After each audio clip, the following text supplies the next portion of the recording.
Well, President Biden said what I've been saying out loud for several years now. The Democrat Party is the party of stolen election claims. That is Brad Raffensperger. You might recall that name. He's the Republican former Secretary of State who Trump infamously called and told him to find me 11,780 votes so that he could win Georgia in 2020. And Raffensperger did seemingly the right thing, very low bar. He didn't steal Georgia's state election for Trump. And he got a lot of credit for it. He got a lot of death threats and attacks from the right, and he got a lot of credit from everyone else. And then he was able to process for months the death threats on the one side and the credit on the other. And apparently the fear of the death threats have won out because now he sort of sees the light. Along the way, he tried to cash in. Actually, on almost the exact anniversary of the election last year, he published a book titled Integrity Counts. But now we are still in the thick of virtually no elected Republicans being willing to admit that Donald Trump lost the election. He is going on Fox to declare that the Democrats don't accept the results of elections. We have a little bit more from Brad Raffensperger. Listen to this. And when he made that point that the only legitimate election will be if he can pass HR 1, HR 4, so then they can have rampant and legal ballot wide and do away with photo ID. That's the only legitimate election, and that's just going to lead to voter fraud. So he is now a company man again. He's going to be, well, I mean, they still hate him and he's got a primary challenge, but he is doing what he can to get the back on his side, Brett, by claiming that the Democrats are the ones that are doing what literally every Republican, for the most part, is doing right now and has been since the election. So here's what to know about Brad Raffensperger, and this is like classic liberal media mistake 101. And this is the move that is now the central premise upon which moderate Democrats are built. There's good Republicans. There's good ones. So when Raffensperger said, Trump, you can't steal the election, that wasn't the end of the sentence. It was ... It was, you can't steal this election this way. There's tons of ways to steal elections. We've been doing it since the dawn of America. Slowly, they've forced us to acknowledge that everybody who's a citizen in America has the right to vote. But constantly we're doing all these different gerrymandering initiatives and selective, Jim Crow itself was basically like, we're not gonna make it illegal for black people to vote, but what are things black people do and places black people live? We'll criminalize all of it, and now they're criminals and criminals can't vote. That's the loophole in the 13th Amendment or whatever. That's what they did. And this is Raffensperger doing the exact same thing. And in the wake of the attempts for Trump to steal Georgia and Raffensperger's apparent it's cool, it's not okay to do that now. The people on the left were just like, in the moderate left, so to speak, were just like, yeah, it's cool. Thank God we got people like him, and we're going to appeal to people who voted for people like him. That's not the move.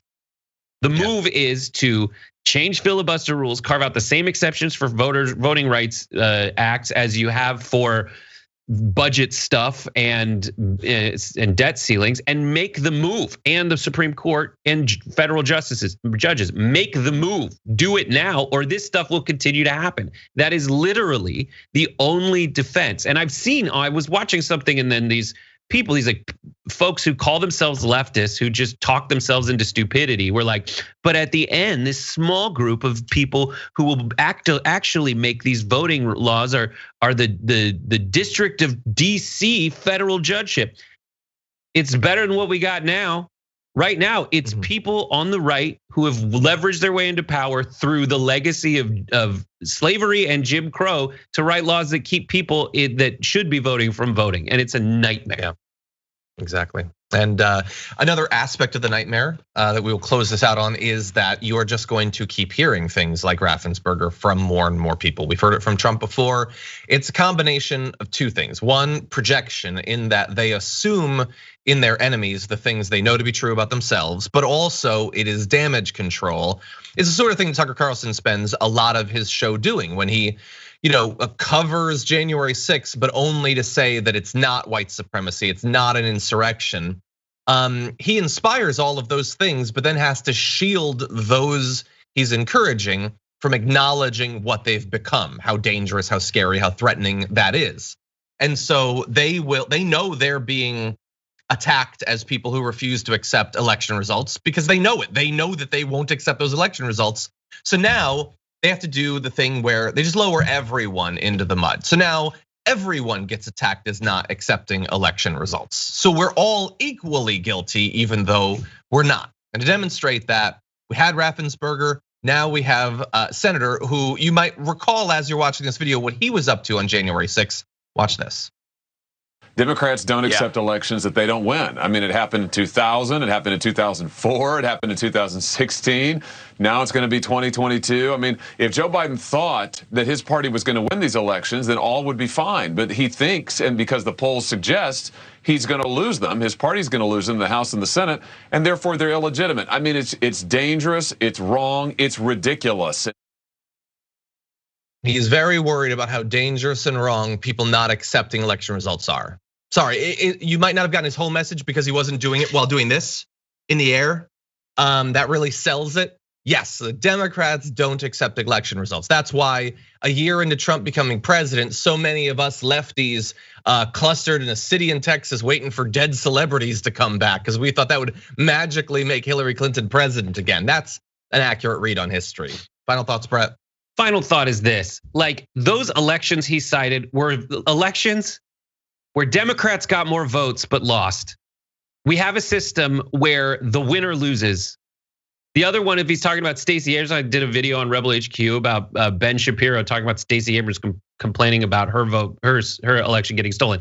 She ran against the then Secretary of State of Georgia, who purged 300,000 people off the voter rolls, thanks to a new law that they passed that were like, if you haven't voted in a time we've deemed to be too long, 3 years, then you're off the voter rolls. Yeah. And here's they write unjust, unfair, stupid, anti-American rules, and then when you bring it up, they try to gaslight you into saying, but them's the rules.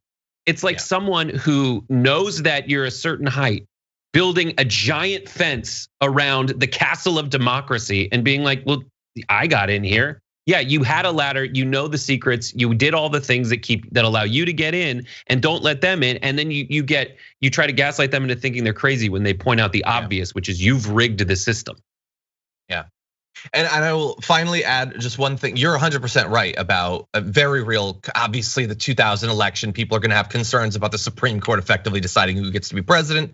And then, other thing, the fact that as Brett points out, the Democrats got more votes, but it's actually one level more ridiculous for Josh Hawley to claim some sort of equivalence there, because you might recall that Gore conceded almost instantly and Hillary Clinton conceded. None of them claimed they were president a year and a half after that. Did they have some followers who were angry? Sure, that will happen in literally every election. There's not been like in 2001, it wasn't a case where every single Democrat that wanted to run in the House and the Senate had to enthusiastically claim that Al Gore was technically president to have any chance of winning. That was not the way that things went down.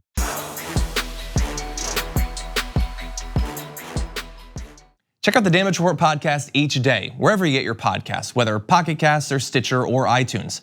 You can join me as I give you the news and stories you want, with a range of co-hosts and interview guests jumping in on the fun each day. Again, that's the Damage Report, wherever you get your podcasts. And if you get them at iTunes, don't forget to rate and review. Sometimes I'll read them live on the show.